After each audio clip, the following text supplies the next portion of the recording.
What's going on, guys? Today is a very special video. This is the first historic site video that I'm filming in Europe.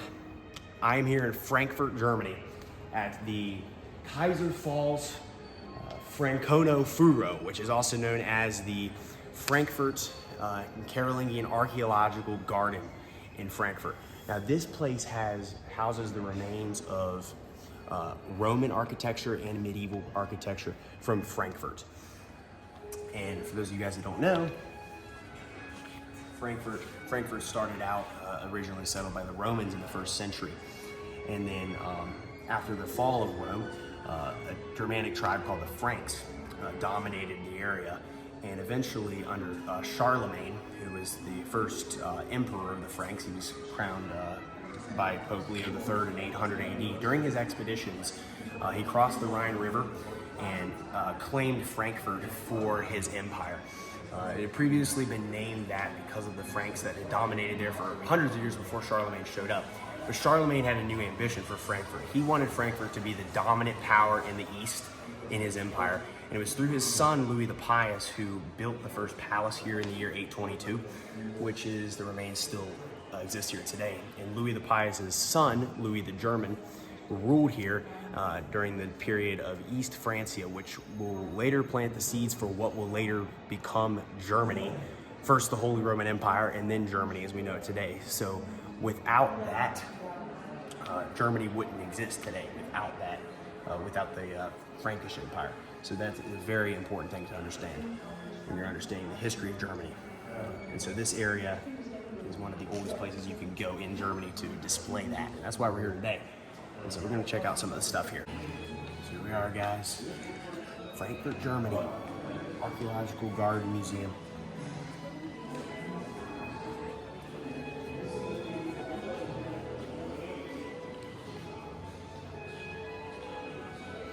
So as I originally mentioned, Frankfurt was originally settled by the Romans around the 1st century as a military site up in Germania Superior. Was the province in Rome at the time, and this is some stuff from the remains of what we've uncovered from there. This is some of the stuff. It's all in German, obviously. Besides the sweet bathhouse, an earlier Roman military base from 75 to 89 AD also includes rooms for the basilica. Cold and warm pools were connected to the sweat bath, and they probably lay in the northern and eastern part of the building. And it was later disturbed by a rectangular Carolingian pillar. So this is the Roman bathhouse from about 75 AD, which is crazy. It's crazy to me. I mean, you guys know I'm an American, and in the United States, you don't get history like this. And so this is just an amazing opportunity to be here. Wow, this is crazy. 2,000-year-old stuff here.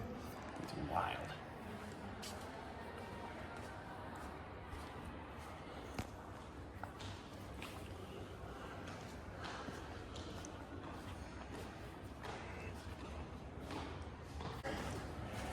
Here's some of the figures that, mark this place here. So we have Louis the German right here. Louis the German actually died in his palace in Frankfurt, and he kind of had Frankfurt as his dual capital, and he was the first king of East Francia, which was when Charlemagne's son Louis the Pious split his dominions into 3 parts. He had Middle Francia, which was what corresponds today with Lotharingia and Italy and places like that. And then East Francia corresponds with Germany, West Francia to France. And it's through Louis the German that we get subsequently the Holy Roman Empire, which shapes what we know today as Germany. So he's very influential.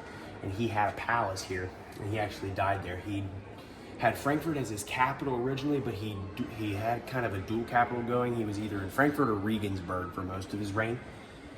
So he actually ended up dying. And he's buried in the Lorsch Monastery, which we're going to see later in a video this week. On August 28th of 876 was when he died in his palace here in Frankfurt. So he was king of East Francia, all that stuff, consecrated to the new Palatinate chapel by Bishop of Mainz, things like that. And so we get his father here, who's Louis the Pious. Louis the Pious was the one who originally built the first palace in 822. He was Charlemagne's only surviving son. Charlemagne had a bunch of sons, but none of them outlived him, and the only ones that did were illegitimate. But Louis the Pious had a vision that he wanted Frankfurt to be the dominant city in the east within the Frankish Empire. And so he was the guy who constructed the first palace, which the remains are here today. That's the one that Louis the German would later rule in. So Louis the Pious was the guy who really planted the seeds for Frankfurt's domination in the east. And so very influential there. He ruled from 814 to 840. After his death, you get the Treaty of Verdun we talked about before on this channel. That split the Frankish Empire into 3 dominions. And then all this stuff too, right here. Going back to even earlier during the Germanic period of the Roman Empire, which is when Frankfurt first got its start. So that's really cool. This whole place is really well done. It's actually free to get in here. You just walk in. It's right in the center of town in Frankfurt here. It's really nice. It's an honor. This is my first historic site in Germany.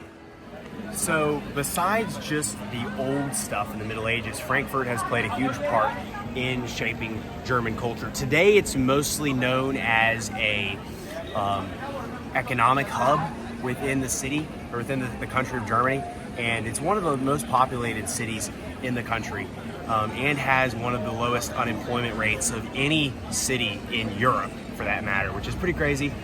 Other than that, though, Frankfurt served a huge purpose in the Holy Roman Empire as well.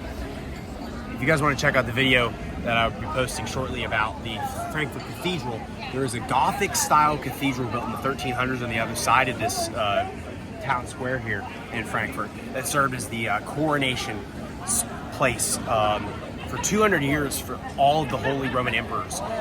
Once they had done away with the imperial crowning by the Pope, all of the Holy Roman Emperors of the Habsburgs dynasty were all crowned here in Frankfurt as Holy Roman Emperor, and also elected here as well in the same building. During World War II, Frankfurt was bombed by British and American forces, almost a rebel, and the cathedral was completely, almost destroyed actually. And so was the St. Paul's Church, which I'm going to talk about here next. The St. Paul's Church actually served as the one and only federal assembly during the German Confederation in the 1840s. There was a revolution that happened in 1848 within the German Confederation that opted for a federal assembly to meet in Germany, and they chose Frankfurt as the city where the federal assembly met, although it only lasted about 2 years. And Frankfurt was so influential that even during the Cold War, Frankfurt was offered to be the capital of West Germany, because Berlin was far from the West. Obviously, it was mostly covered by the Eastern communist East Germany, but Frankfurt didn't actually get that title, but it was offered and strongly considered, which goes to show even up through all of these thousands of years that Frankfurt has existed, it has always been a sphere of influence for Germany. It's always been one of Germany's most important cities, and this is just freaking beautiful. I love this place right here.